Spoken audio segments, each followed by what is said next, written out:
아파트 공사비가 처음으로 평당 900만 원을 돌파했다고 합니다.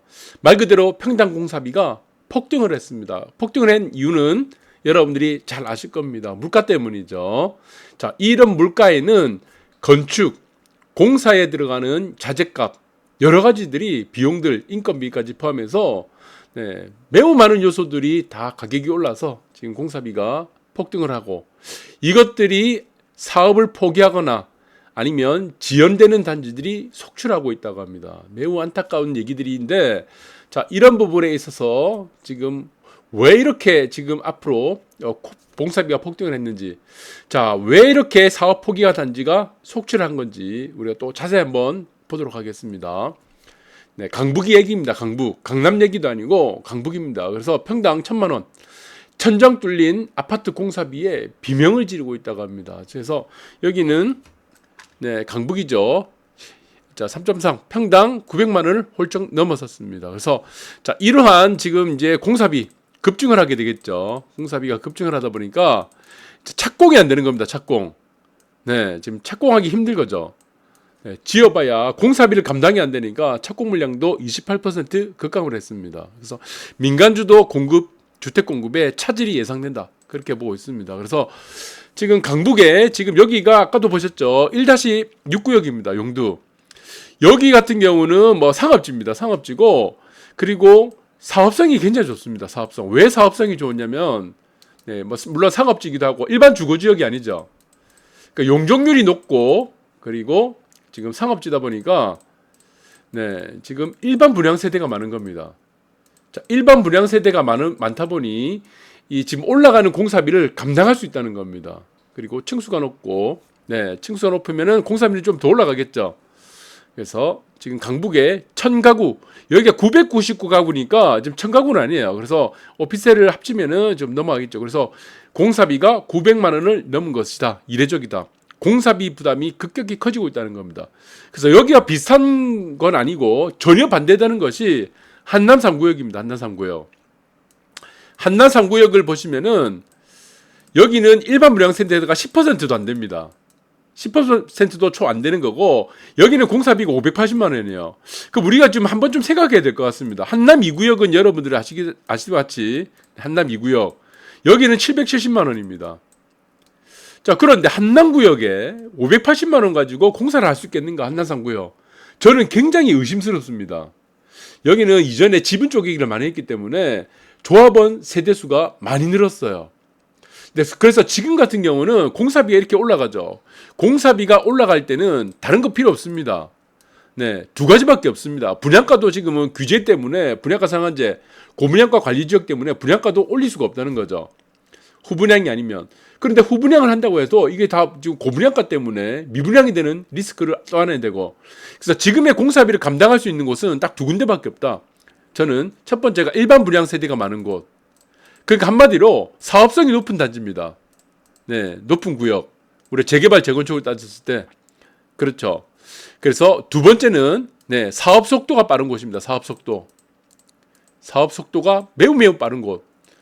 일반적으로 총 공사비의 25%에서 30%가 뭐 지금 조합 운영비, 기타 비용, 금융 비용이 되는데, 이 비율이 깨진 곳은 저는 사업 시행 인가뿐만이 아니고 이주 철거 단계에서도 무산될 수도 있습니다. 우리가 재건축 재개발에서 이주 철거까지 가서 무산되는 단지도 많았습니다. 다 모든 것이 사업성 때문이죠. 공사비 이런 부분들이 다 얘기가 될 겁니다. 그래서 지금에 있어서의 공사비가 올라가는 것을 감당할 수 있는 곳은 일반 분양 세대가 많은 곳, 그리고 사업 속도가 빠른 곳. 저는 이 두 가지.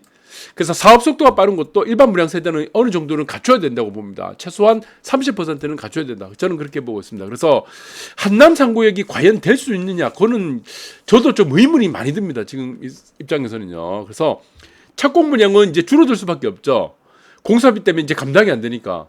900만 원을 넘겨서 평당 공사비를 하자면 이거는 사실 정말 여러분들 보시기에 뭐 세대 수가 일반 조합원이 이제 한 100명 정도 있다 그러면은 한 300명, 3배 정도 돼야 됩니다. 이게 이제 900만 원 평당 공사비를 감당할 수 있습니다.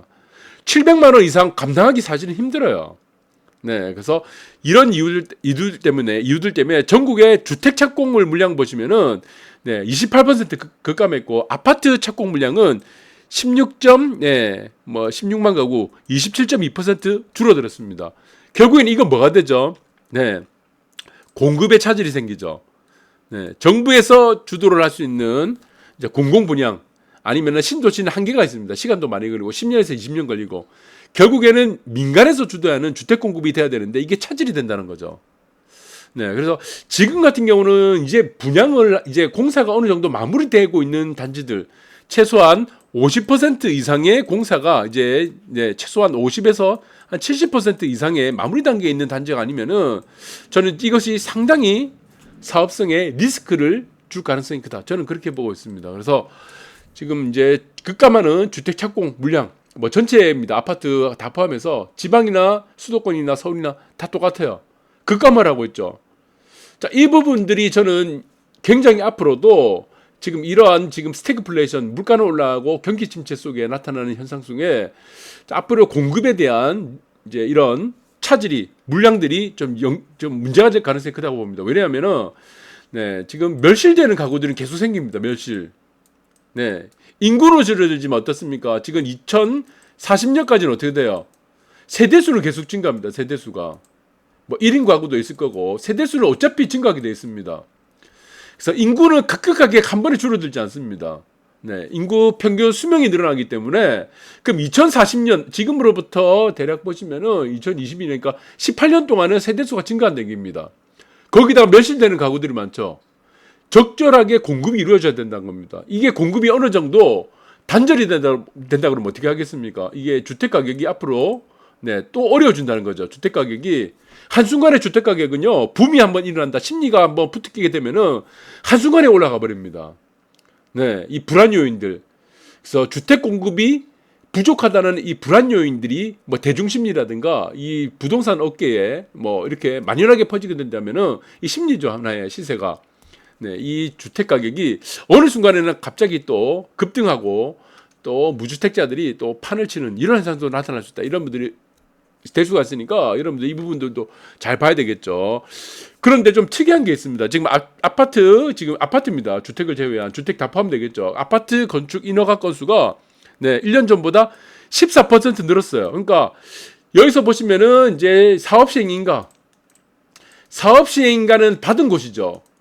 그러니까 인허가죠. 그러니까 사업시행인가를 받았는데 착공을 못 하고 있다는 겁니다. 착공을. 그러니까 여기서 건축 허가를 받아놓고도 공사에 들어가지 못한 사업장들이 많다는 얘기죠. 예, 그래서 사업시행인가는 14% 늘어났는데 14% 늘어났죠. 근데 착공은 어떻습니까? 착공. 네, 주택 착공, 아파트 착공은 27에서 28%가 줄어버린 겁니다. 이게 무슨 얘기입니까? 허가를 받았어요. 허가를 다 받았는데 허가 받은 것은 14% 늘었고, 그리고 착공을 허가를 받아놓고 착공을 못한 것은 네, 착공을 이제 못하죠. 사업이 중단되거나 지금 이제 연기되는 곳이 27.8%에서 27에서 28% 늘어났다는 얘기입니다. 그만큼 이 얘기가 뭡니까? 포기를 하는 단지들이 많다는 겁니다. 포기. 플러스 지연. 네. 플러스 뭐겠습니까? 이거 이제 뭐 생각을 하겠죠. 네, 연기. 뭐 똑같은 말이겠지만. 자, 이런 단지들이 계속 늘고 있다는 지금 반증이 보고 있습니다. 이것이 바로 지금 이제 수치에서 나타나는 겁니다. 인가는 14% 늘어났는데 착공은 27에서 28% 줄어들었다는 얘기입니다. 그래서 여기에 또 하나가 지금 변수가 하나 있습니다. 변수.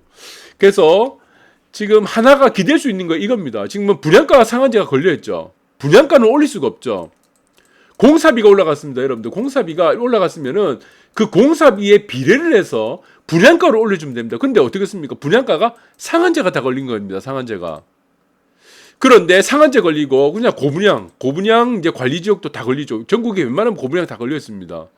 인근 지역 시세 비교해서 분양가 시세 비교하거나 시세를 비교해서. 그러면 후분양을 해도 좀 문제가 되는 거예요. 지금 시기는. 지금 후분양이 되고 아니면은 미분양이 되는 단지들 보시면은 분양가가 비싸다는 겁니다. 네, 분양가가. 결국에는 이 얘기 뭐시죠? 후분양이 꼭 능사가 아니라는 얘기죠. 결국에는 인허가를 받든 이주 철거를 하든 관리 처분을 받든 지금 공사비를 감당하면서까지 이 단지가 성공하는 방법은 딱 하나밖에 없다는 겁니다. 결론적으로 말씀드리면은 이게 분양세대입니다. 분양 물량. 어떤 물량이죠? 네. 일반 분양 물량입니다. 일반 분양. 일반 분양 물량이 받쳐주지 않으면은 이거는 사업 시행 인가라든가 인허가 각종을 다 받아놓고도 무산이 되거나 네, 자초될 수가 있다. 그 부분들을 지금 수치로 지금 말을 하고 있는 겁니다. 네, 그래서 집값 희청이자 쌓이는 미분양이죠. 네, 그리고 1년도 안 돼 2배가 됐고 그렇다면 분양가를 올릴 경우가 이 문제가 또 된다는 겁니다. 분양가를 미분양이 된다는 겁니다. 그래서 지금 미분양 주택수가 지금 굉장히 좀 올라가고 있습니다. 지금 이제 7월달에 좀 최고치를 치고 있는 겁니다. 현재 여러분들이 지금 경제 내외적으로 보시면은 아시겠지만 소비, 투자 그리고 생산이 다 지금 위축되고 있습니다. 특히 한국 같은 경우는 가장 중요한 지수가 뭐라고 했죠? 소비 지수죠. 그 다음에 고용과 소비 지수가 가장 중요하다고 했죠. 그 다음에 생산, 그 다음에 뭡니까? 투자. 이게 다 위축되고 있어요. 네 개가. 네, 이거 고금리 때문입니다. 금리를 급격하게 계속 올리기 때문에 이 문제가 나타나는 겁니다. 네, 한마디로 말하면 이게 뭡니까? 침체죠, 침체. 리세션. 침체가 나타나고 있다는 겁니다. 그 중에 지금 가장 심각한 게 뭡니까? 네, 건설입니다. 건설. 네, 건설 그리고 설비 투자. 다 건설이죠. 설비 투자. 이 부분들이 지금 가장 심각하게 나타났다. 그래서 이 부분들이 미분양과 같이 나타나고 있다. 그래서 지금의 사업성을 담보할 수 있고 지금의 상황 같은 지금 사업 이제 건축비, 공사비가 올라가는 것을 감당할 수 있는 것은 오로지 수치에도 말하고 있죠. 오로지 일반 분양 세대가 받쳐주는 단지 외에는 지금과 같은 상황에서는 네, 지금 이제 착공이 매우 들어가기 어렵다라고 보시면 될 것 같습니다. 감사합니다.